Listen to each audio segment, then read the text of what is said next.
Saludos a todos.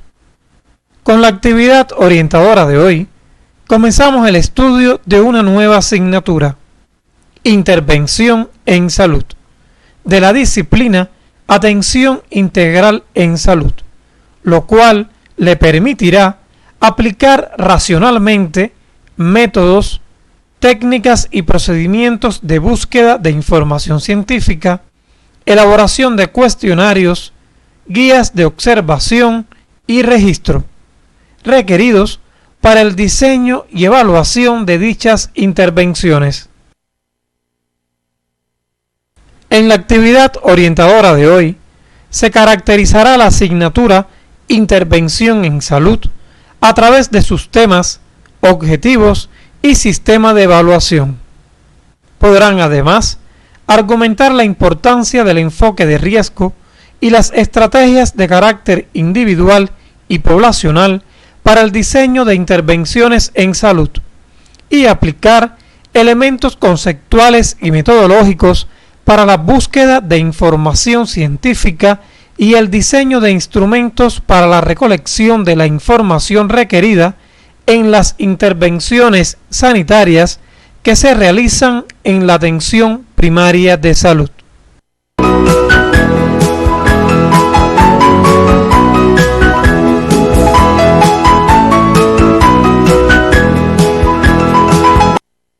Los objetivos de la asignatura están dirigidos al logro de habilidades que les permitirán explicar las etapas del proceso administrativo, aplicar herramientas del proceso de dirección en salud en la función gerencial que desarrolla el médico en la atención primaria de salud, para finalmente proponer una estrategia de intervención a partir de problemas de salud identificados en el análisis de la situación de salud de la comunidad donde desarrolla la práctica docente.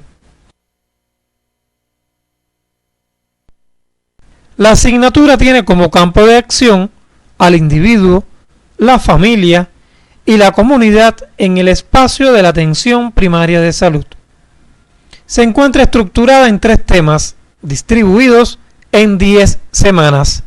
El primer tema incluye los contenidos relacionados con elementos generales de las estrategias de intervención.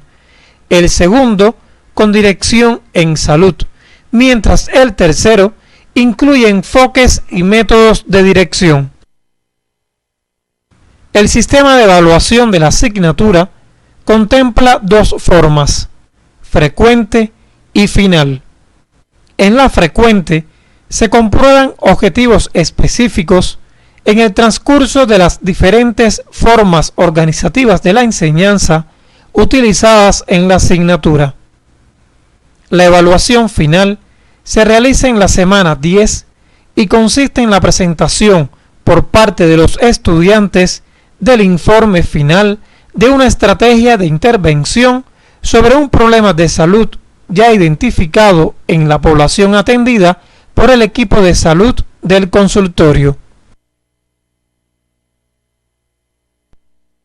A continuación, comenzaremos a desarrollar el primer tema, que le permitirá el estudio de métodos y herramientas a utilizar para diseñar intervenciones que contribuyan al mejoramiento del estado de salud de la población que atiendan.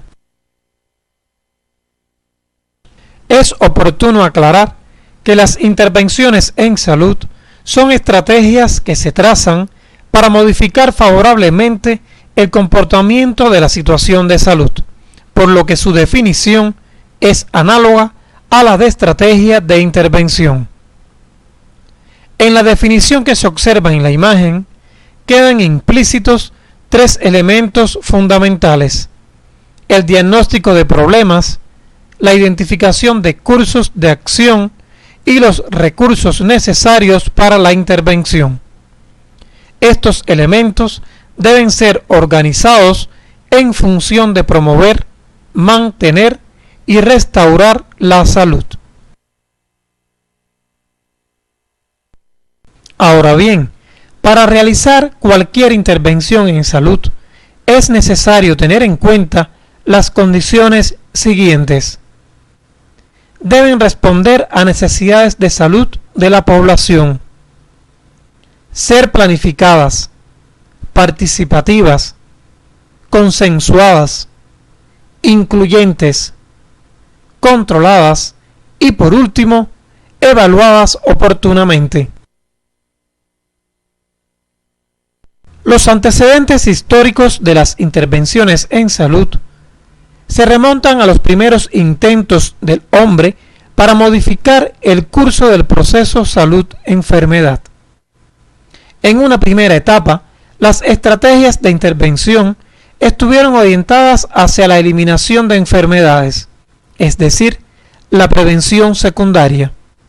Posteriormente, hacia la prevención primaria, donde el énfasis se centró en la eliminación de los factores de riesgo, y una actual focalizada hacia la promoción de salud a través de condiciones fundamentales para su generación.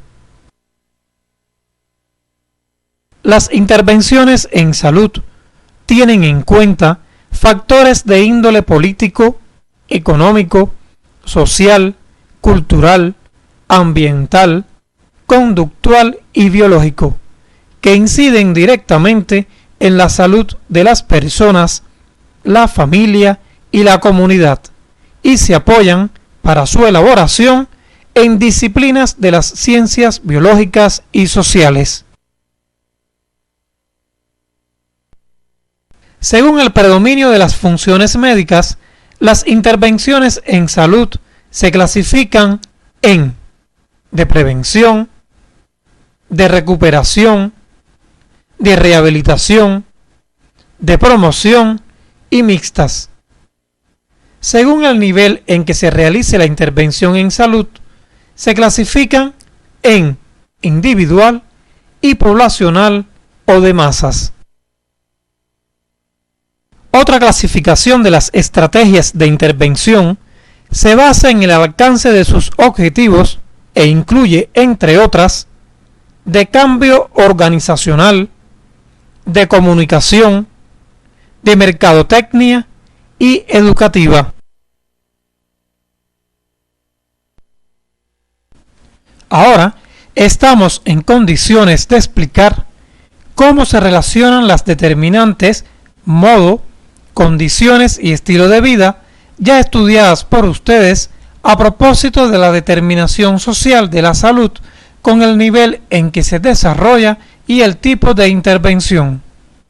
Para ello, nos auxiliaremos del modelo del Dr. Pedro Luis Castellanos que se presenta en la imagen. Pueden apreciar que el modo de vida se relaciona con el nivel macrosocial, las condiciones de vida con los grupos sociales y el estilo de vida con las personas. Observe cómo las estrategias de promoción, prevención, recuperación y rehabilitación alcanzan todos los niveles. El esquema que se muestra en la imagen resume las dimensiones en que operan las intervenciones o estrategias de intervención en salud. Ellas son la teórica y la práctica. La dimensión teórica se sustenta en conceptos, leyes, categorías aportados por disciplinas como salud pública, epidemiología, economía, estadística, investigación científica y ética, entre otras. La dimensión práctica está vinculada estrechamente con la dirección a través de sus funciones planificación, organización, dirección y control. Dentro de esta dimensión juegan un importante papel las habilidades del directivo para asignar roles y recursos en la organización que dirige. Una de las estrategias metodológicas para intervenir en la situación de salud es el enfoque de riesgo, ya estudiado por ustedes en la asignatura Salud Comunitaria y Familiar 3. Recuerden que se define como la aplicación del método clínico y epidemiológico para el estudio del riesgo, los factores de riesgo y la condición de riesgo individual o colectiva, mediante lo cual los equipos de salud planifican y ejecutan acciones para modificarlos o eliminarlos en las personas, las familias y la comunidad.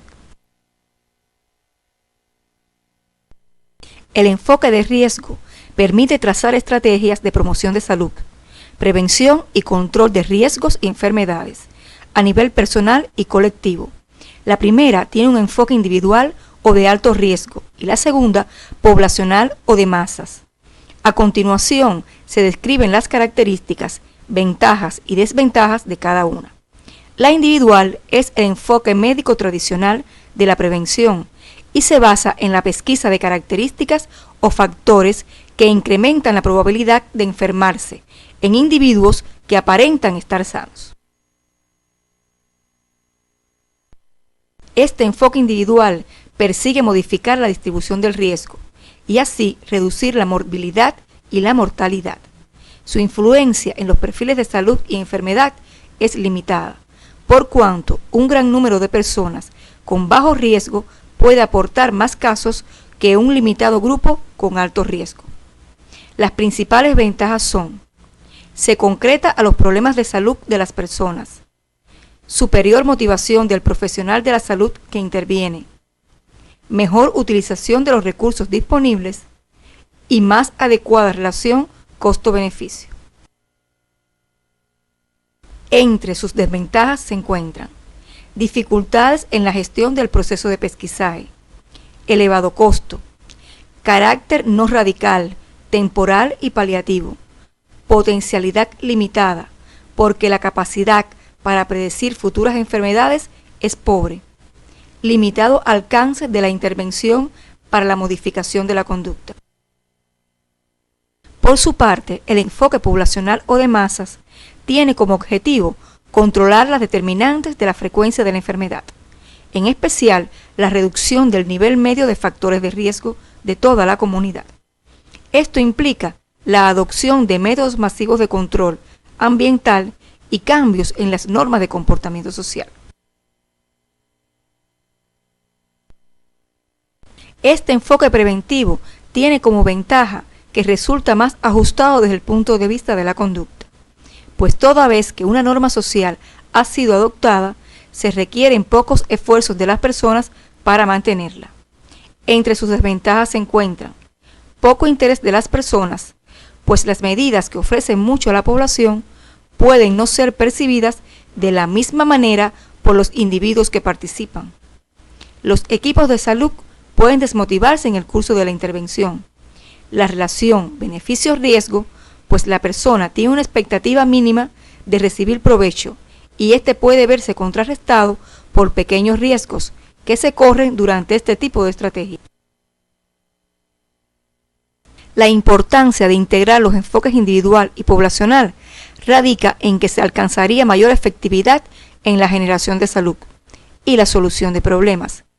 Recuerden que las determinantes biología humana y estilo de vida tienen un carácter individual, mientras que el ambiente y los servicios de salud son colectivos, y con ese perfil se han de realizar las acciones pertinentes. Las estrategias preventivas de alto riesgo deben ser usadas transitoriamente para proteger a individuos susceptibles, pero solo mientras sean desconocidas o incontrolables las causas subyacentes de la incidencia de los problemas de salud. Si las causas pueden ser eliminadas, la susceptibilidad deja de ser importante. La eficacia de una intervención en salud es su capacidad para solucionar un problema y un requisito previo para su diseño y ejecución. Para ser considerada eficaz, una intervención debe ser a la vez fiable y válida. El primer criterio se refiere a la capacidad de la intervención para producir los mismos resultados si se repitiera en condiciones semejantes, mientras que la validez se asocia a la medida en que el resultado obtenido se asemeja al resultado que se espera obtener gracias a su aplicación. No siempre es fácil evaluar una intervención. El valor de una intervención debería basarse idealmente en la calidad de la prueba, es decir, en la calidad de la evidencia proporcionada por las investigaciones empíricas. Por su parte, la factibilidad es la capacidad de resultar operativa en el contexto que le es propio. Significa que puede ser hecho, que es posible llevarlo a cabo o que es realizable en la realidad, y se espera que su resultado sea exitoso o satisfaga las necesidades.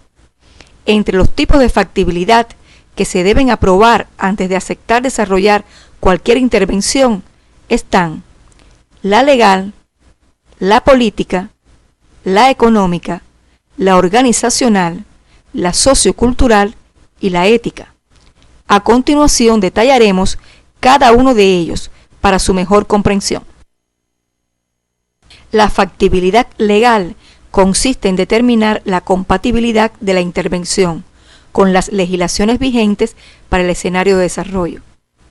La política se asocia a la receptividad de las organizaciones políticas locales, es decir, el asentamiento político, mientras que la económica se vincula al uso racional de los recursos dedicados a la intervención. La organizacional se relaciona con la armonía que debe existir entre la misión de la organización, la provisión de recursos a largo plazo y la disposición de personal apropiado. La sociocultural se asocia al respeto de valores, creencias y actitudes de la comunidad, necesidades sentidas, flexibilidad para adaptarse a diversos grupos culturales y la participación que tenga la comunidad en la intervención. Y por último, la factibilidad ética, que precisa hasta dónde puede llegarse con los medios dirigidos a cambiar comportamientos, si es permisible no intervenir sobre ciertos grupos de la población. Ahora bien, en el desarrollo de la asignatura Intervención en Salud, se hará referencia a los métodos, técnicas y procedimientos para diseño de intervenciones en salud, con énfasis en las destinadas a la búsqueda bibliográfica, en publicaciones científicas y la elaboración de instrumentos para recogida, registro y procesamiento de información. Es oportuno señalar que la información constituye, de conjunto con los recursos humanos, los materiales, los financieros y el tiempo, elementos imprescindibles a la hora de planificar, organizar, ejecutar y evaluar los resultados de cualquier intervención en salud. De este modo, la recolección de información proveniente de diversas fuentes, como los resultados de investigación, las estadísticas y la vigilancia en salud, entre otras, de forma continuada y sistemática, permite el análisis y la interpretación integral del proceso salud-enfermedad, lo que contribuye en forma oportuna a que los responsables de la prevención y el control de los problemas de salud que así lo requieran tomen las decisiones oportunas y las materialicen en intervenciones eficaces y factibles.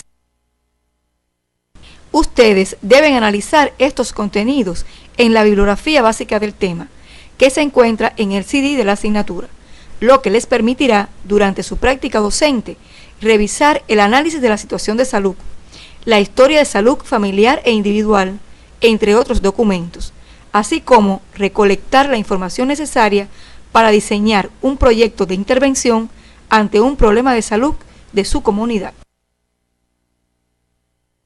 Al finalizar la actividad orientadora de hoy, podemos concluir que las intervenciones en salud constituyen estrategias trazadas con el fin de modificar favorablemente la situación de salud y se caracterizan por ser planificadas, participativas, consensuadas, incluyentes, controladas y sobre todo pertinentes con las necesidades personales, familiares y poblacionales.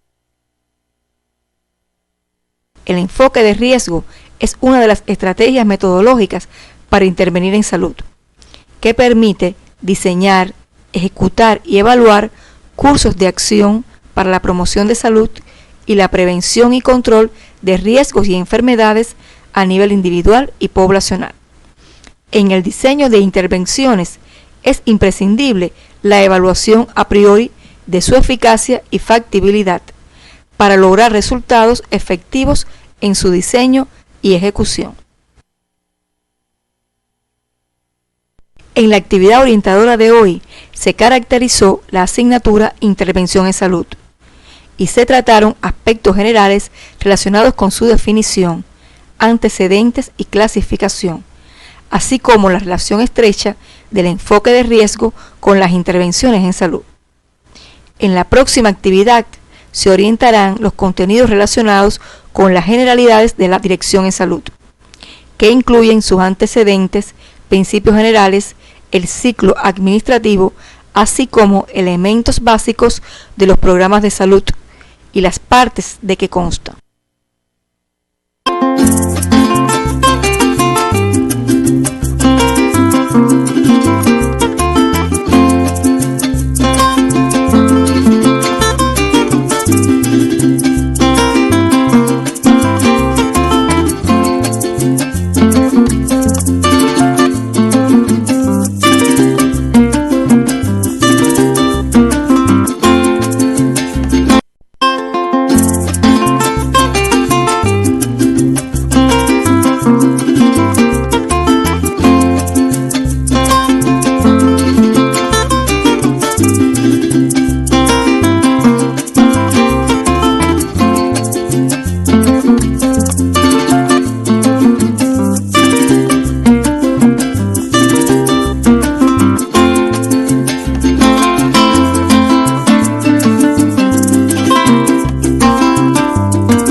Saludos a todos.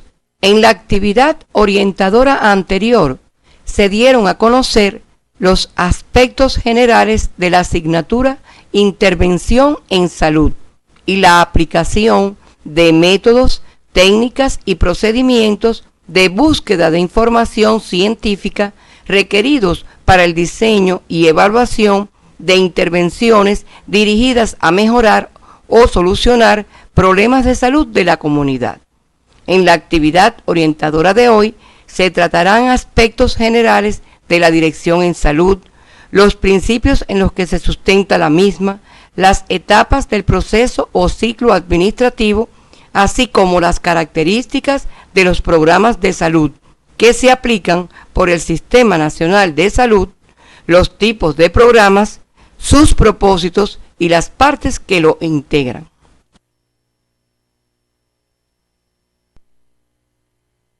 Al concluir el estudio de estos contenidos, ustedes serán capaces de reconocer a la dirección como ciencia y sus principios generales, explicar las diferentes etapas del proceso administrativo, caracterizar los tipos de programas de salud e identificar las partes que componen los programas de salud que se ejecutan por el médico de la familia.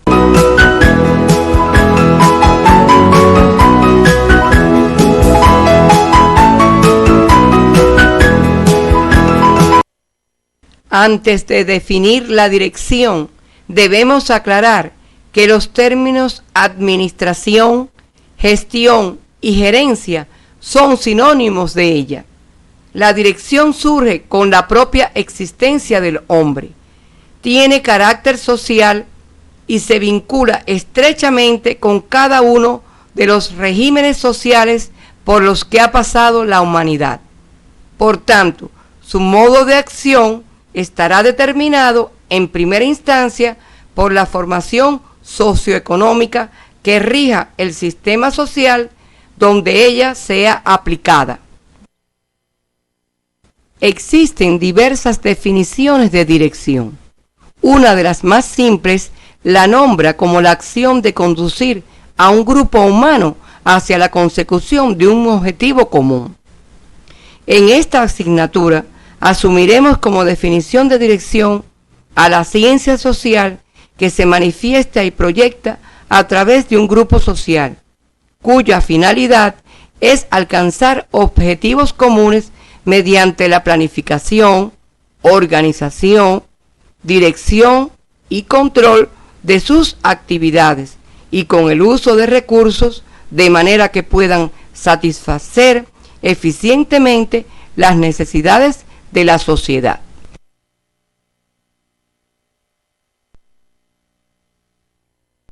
Independientemente de la forma en que se define la dirección, es una realidad que ésta se encuentra presente en cualquier actividad humana, por pequeña que sea, ya que la planificación, la organización, la dirección, el control, la toma de decisiones, la coordinación y la comunicación son categorías que llevan a la concretización de la producción de bienes y servicios en las organizaciones para el consumo y satisfacción de necesidades de la sociedad.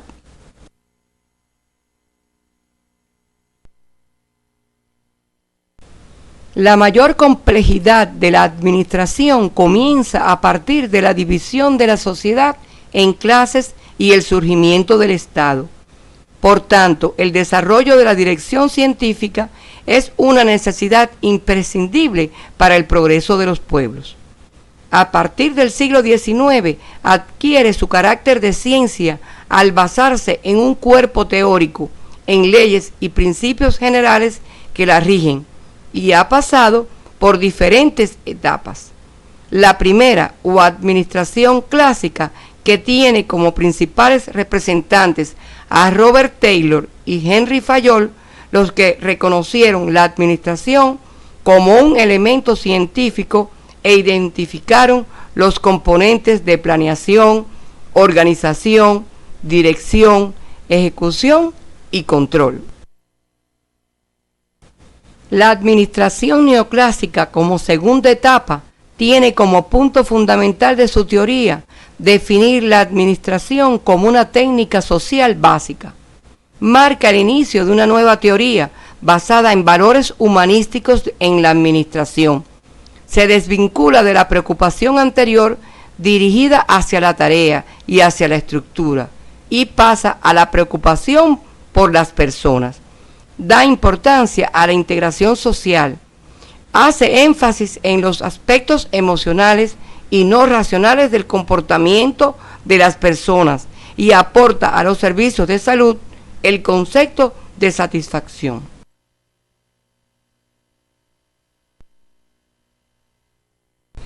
Por su parte, la administración moderna y contemporánea contempla otros enfoques que abordan desde diferentes aristas diversas formas de orientar la conducción de grupos humanos para la obtención de un objetivo común. La dirección en salud, como rama de la ciencia de dirección, aplica sus leyes y principios en la elaboración, ejecución, control y evaluación de políticas, planes y programas que se aplican por el sistema sanitario. De ahí la importancia de su estudio y conocimiento por el futuro profesional que labore en la atención primaria de salud. La dirección científica de la salud pública se define como el efecto consciente y sistemático que se ejerce sobre el sistema de salud pública, mediante el conocimiento y la utilización de las leyes y tendencias objetivas que rigen su desarrollo para conducirla a la consecución de su finalidad, la protección y el mejoramiento constante del estado de salud de la población.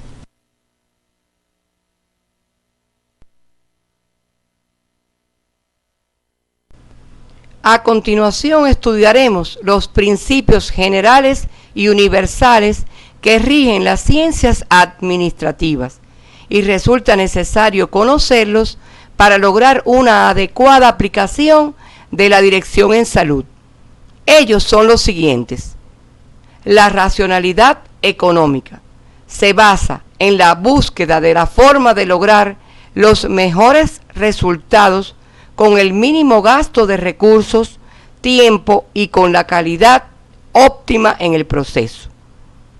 El carácter limitado del alcance administrativo, relacionado con el número de subordinados directos que un directivo puede tener, así como el límite entre las áreas o instancias intermedias que existen entre el directivo y la base. sobrepasar el límite de personas a dirigir o crear excesivas instancias intermedias provoca una pérdida de efectividad y control en el proceso de dirección. La indelegabilidad de la responsabilidad expresa que la responsabilidad de cualquier directivo frente a una tarea o proceso es individual. Esta persona puede delegar autoridad a un subordinado para desarrollar un proceso o una acción, pero siempre mantiene la responsabilidad de la tarea en cuestión, la cual es indelegable. No obstante, el subordinado, para realizar la actividad fijada, lo hace al mismo tiempo con una nueva responsabilidad. La correspondencia entre autoridad, medios y responsabilidad considera que la responsabilidad que se le exige a un cuadro de dirección debe estar en correspondencia con los medios o recursos para ejecutar la tarea con efectividad y le confiere autoridad.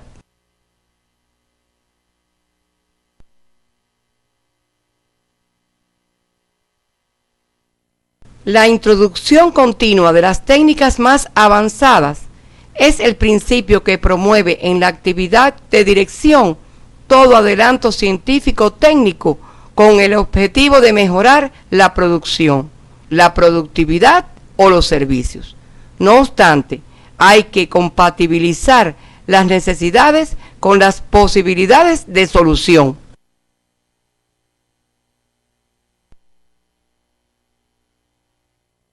El principio de la distinción necesaria entre las funciones ejecutivas y las de asesoramiento o servicio indica que los ejecutivos son los responsables de dirigir el sistema y conducen en la realización de la tarea o acción, mientras que los funcionarios asesoran para que se alcancen los objetivos con el mayor éxito.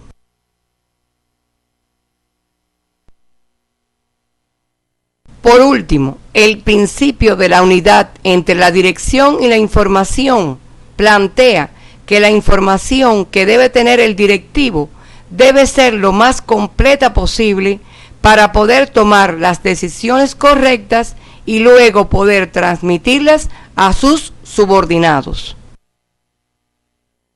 En estos momentos podrán preguntarse, ¿cómo se dirige o se administra?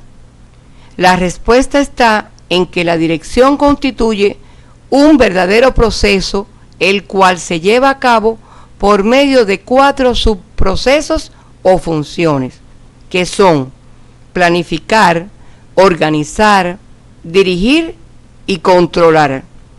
Las mismas son acciones que realiza el sujeto de dirección o directivo de forma consecutiva sobre el objeto de dirección, que es el que ejecuta la tarea o contribuye a su ejecución. Estas funciones se integran formando un ciclo que se denomina ciclo administrativo o de dirección. Cada vez que se cierra un ciclo, se fijan nuevas tareas, comenzando así uno nuevo con metas u objetivos superiores. A continuación se tratarán cada una de estas funciones. La planificación orienta las acciones que deberán realizarse para alcanzar determinados objetivos. En el caso de la salud, su propia finalidad, que es alcanzar niveles superiores de salud de la población, implica en sí mismo un plan de acción. A partir de este objetivo básico y central, se desprenden otros más específicos. Surgen políticas del sector, se elaboran presupuestos de salud, normas y procedimientos. La planificación, en su concepción, responde a las siguientes preguntas. ¿Qué se hará? Es decir, ¿cuál será la tarea? ¿Cómo se hará? que contempla el modo en que se realizará la tarea, para quién se hará, es decir, a quién va dirigida, dónde se hará, o sea, cuál será el lugar o contexto donde se realizará dicha tarea.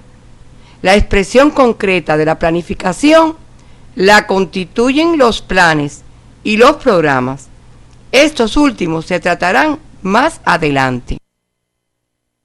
La planificación puede ser de tres tipos: planificación estratégica o a largo plazo, planificación táctica o de corto plazo, y la planificación operativa. La misma está en dependencia al nivel jerárquico que se ocupe en la línea de mando, a la dinamicidad, volumen y complejidad de las tareas a su cargo y al sector o rama de que se trate. La planificación estratégica o a largo plazo persigue el objetivo final del sistema organizativo en cuestión, como lo es la planificación de la salud. Sus metas son más generales y sus objetivos menos específicos. La planificación táctica o de corto plazo es la que se realiza a nivel de los servicios de salud. Su alcance está más limitado a la capacidad instalada y en base a ello prevé la satisfacción de necesidades que le es posible resolver. Por su parte, la planificación operativa se acerca más a los centros y cargos de base del sistema donde se ejecutan las tareas. Esta es más detallada y específica. La función de organización tiene por objeto asignar y relacionar a las personas y los recursos en la organización para el logro de los objetivos establecidos, y sigue los siguientes principios: división del trabajo, unidad de mando, definición de funciones, sistema de organización, vías de comunicación y coordinación. Por tanto, para el desarrollo de la organización deben contemplarse los aspectos siguientes: definir las funciones y actividades necesarias para el logro de los objetivos e integrarlas en unidades orgánicas, por ejemplo, en departamentos y secciones coordinadas entre sí. Establecer las posiciones administrativas sobre esas unidades y las asesorías y apoyos requeridos. Jerarquizar la autoridad al jefe de cada una de esas unidades orgánicas. Definir cada puesto en cuanto a sus requerimientos, tareas y relaciones con los demás elementos de la organización y asignar los recursos necesarios. Estos aspectos no son rígidos ni inflexibles, sino deben estar acorde con los cambios tecnológicos que afecten a la organización. La función de dirección constituye el elemento de la administración en el que se logra la realización efectiva de todo lo planeado, por medio de la autoridad del directivo que la ejerce, basándose en decisiones ya sea tomadas directamente o delegando dicha autoridad, vigilando simultáneamente que se cumplan en la forma adecuada todas las indicaciones emitidas. La función de control cierra el ciclo administrativo. La misma constituye un proceso para garantizar que las actividades reales se ajusten a las actividades planeadas e implica la evaluación y medición de la ejecución de los planes, con el fin de detectar y prever desviaciones para establecer las medidas correctivas necesarias. El control consta de las siguientes etapas: establecimiento de estándares, medición de resultados, corrección de las desviaciones y retroalimentación. Para profundizar en el estudio de estos contenidos, deben revisar la bibliografía del tema que se encuentra en el CD de la asignatura. Como recordarán de la asignatura Salud Comunitaria y Familiar 4, todo programa de salud es siempre un plan, ya que expresa con anticipación las actividades y tareas que deben realizarse para conseguir un determinado objetivo. Se define como tal al conjunto organizado, coherente e integrado de actividades y servicios realizados simultáneamente o sucesivamente con los recursos necesarios y con la finalidad de alcanzar objetivos determinados en relación con problemas de salud precisos y para una población definida. Las principales características de los programas de salud son específicos, ya que están dirigidos a un problema de salud previamente identificado e investigado. Pertinentes, porque deben corresponderse con la política y estrategias del sistema de salud. Flexibles, lo que permite ajustarlos a las particularidades de cada territorio. Racionales, porque adecuan los objetivos y recursos para optimizar su ejecución. Y por último, coherentes, porque concatenan las distintas actividades a desarrollar. Existen dos tipos de programas de salud: los de control de enfermedades y los de erradicación de enfermedades. Los primeros son aquellos concebidos con el fin de disminuir el riesgo de enfermar o morir por una causa particular en una población y persiguen como propósito el descenso progresivo de la morbilidad o mortalidad por esa causa hasta alcanzar un nivel tal que deje de constituir un problema de salud. Podemos citar como ejemplos el programa de control de la tuberculosis y el de las infecciones de transmisión sexual. Los de erradicación de enfermedades se conciben para las enfermedades transmisibles y sus objetivos van encaminados a lograr la interrupción total y definitiva de la transmisión de una enfermedad, hasta llegar a eliminarla del territorio o a nivel mundial. Como ejemplo podemos citar el programa de erradicación de la viruela. Se reserva el término de programa de eliminación cuando se logra que una enfermedad desaparezca de un país o grupo de países, como sucede con los programas para la eliminación de enfermedades prevenibles por vacunas. Antes de implementar un programa, se realiza un pilotaje o programa piloto, que constituye una prueba o ensayo a escala reducida en distintas zonas o territorios previamente seleccionados y con diferentes características. Tiene como objetivo detectar y corregir las eventuales deficiencias e insuficiencias que pudieran aparecer durante la ejecución a mayor escala. Otra forma de enfrentar los problemas de salud son las campañas, las que se ejecutan en un plazo de tiempo determinado.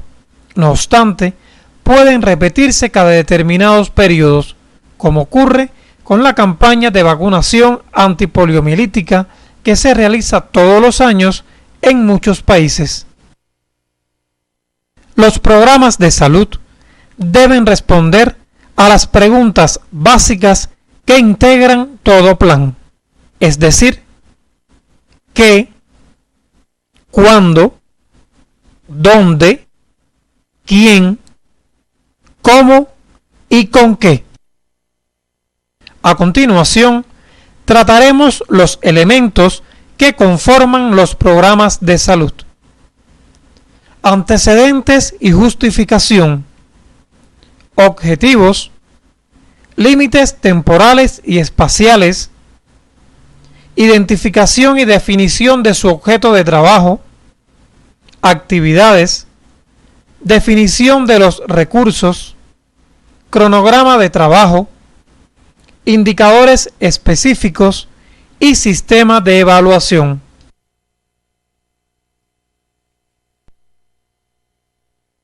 En los antecedentes y justificación se señalan las ideas y consideraciones generales que dieron origen al programa, sobre la base de problemas de salud previamente identificados y a prioridades establecidas por las autoridades sanitarias. Todo programa se justifica cuando se pretende lograr, a la luz de los conocimientos y avances científicos actuales, un impacto con su ejecución en el estado de salud de la población.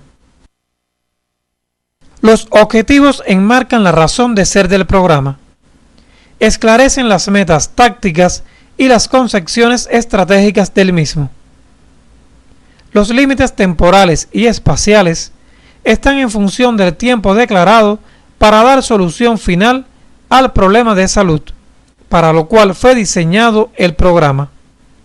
Su extensión espacial responde al territorio o espacio donde se detectó el problema de salud y a los propósitos que el programa persigue. La identificación y definición de su objeto de trabajo se refiere a quién o a quienes van dirigidas las acciones del programa. Por ejemplo, si se refiere a personas, se deben definir grupos de riesgo, sexo, edad y ubicación geográfica, entre otros. La definición de las actividades del programa es la parte donde se detallan las operaciones y acciones básicas que se deben realizar para garantizar el éxito en su ejecución.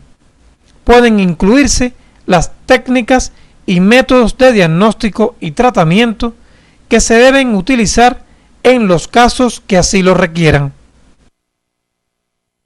La definición de los recursos tiene en cuenta los recursos humanos, materiales y financieros que requieren los programas. En el cronograma de trabajo se especificarán cuándo y dónde se deben desarrollar las actividades o tareas y en qué periodo o época del año se van a realizar.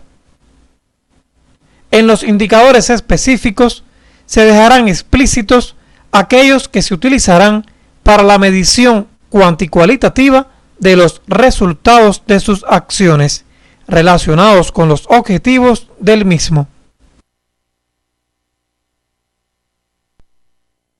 Por último, todo programa deberá llevar su sistema de evaluación, que persigue la confrontación de los resultados obtenidos con los objetivos previstos y ofrece la información cuantitativa y cualitativa de su cumplimiento. La evaluación debe estar presente en todas y cada una de las etapas de elaboración del programa, de la misma forma que está en todos los pasos o fases de cualquier proceso de planificación.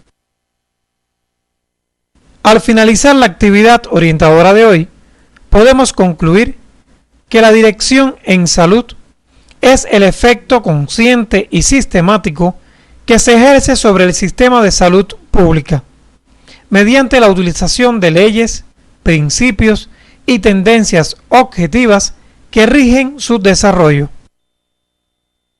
El proceso de dirección se lleva a cabo a través de las funciones de planificación, organización, dirección y control.